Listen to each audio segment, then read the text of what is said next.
wabarakatuh. Kami dari kelompok 2 akan mempresentasikan materi tentang akad-akad utama dalam bisnis Islami untuk memenuhi tugas.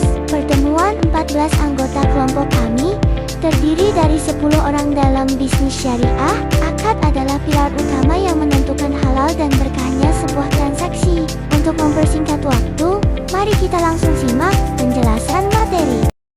Teman-teman, sebelum kita bahas macam-macam akadnya, kita harus tahu dulu apa itu akad. Jadi, akad itu intinya adalah perjanjian tertulis atau lisan yang sah antara penjual dan pembeli. Kenapa akad ini penting banget di bisnis Islami? Karena akad inilah yang menjaga supaya bisnis kita tetap bersih dan berkah. Dalam syariat Islam, sebuah transaksi itu wajib hukumnya menghindari 3 hal.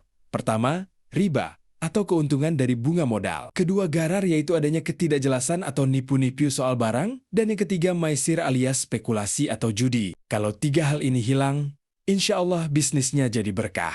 Sekarang kita masuk ke akad yang pertama, yaitu akad murabahah. Ini adalah akad jual beli yang paling sering kita pakai sehari-hari. Kunci utama dari murabahah adalah transparansi atau keterbukaan. Penjual wajib jujur memberitahu berapa harga modal barangnya dan berapa keuntungan yang dia ambil kepada pembeli. Contoh gampangnya begini. Laptop ini harga modalnya 5 juta rupiah dan saya jual ke kamu 5.500.000 ya. Jadi saya ambil untung 500.000. Kalau pembelinya setuju dan ikhlas, maka transaksi ini sah menggunakan akad murabahah. Akad yang kedua adalah akad mudharabah. Kalau akad ini bentuknya adalah kerjasama usaha antara 2 pihak. Pihak pertama adalah orang yang punya uang atau modal penuh syahibul ma'al. Sedangkan pihak kedua adalah orang yang punya keahlian buat jalanin usahanya mudarib. Sistem keuntungannya nanti dibagi 2 berdasarkan persentase yang disepakati di awal. Misal, 60% buat pengelola dan 40% buat pemilik modal. Nah, uniknya, kalau usahanya rugi murni karena faktor bisnis, kerugian uang itu ditanggung penuh oleh pemilik modal. Sedangkan, si pengelola ruginya di waktu dan tenaga yang sudah terbuang. Jadi sistemnya adil dan soma-soma berjuang. Akad ketiga yang terakhir adalah akad ijarah.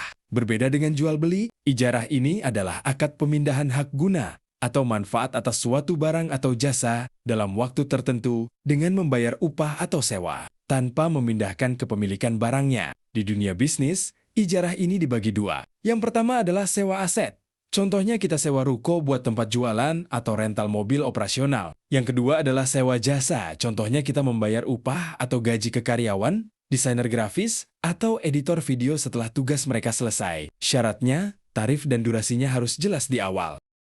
Mungkin itu saja penjelasan dari kelompok 2 mengenai materi akad bisnis Islami pada pertemuan 14 ini. Semoga apa yang kami sampaikan bisa dipahami dengan mudah dan bermanfaat buat kita semua. Kurang lebihnya, kami mohon maaf. Terima kasih atas perhatiannya. Wassalamualaikum warahmatullahi wabarakatuh.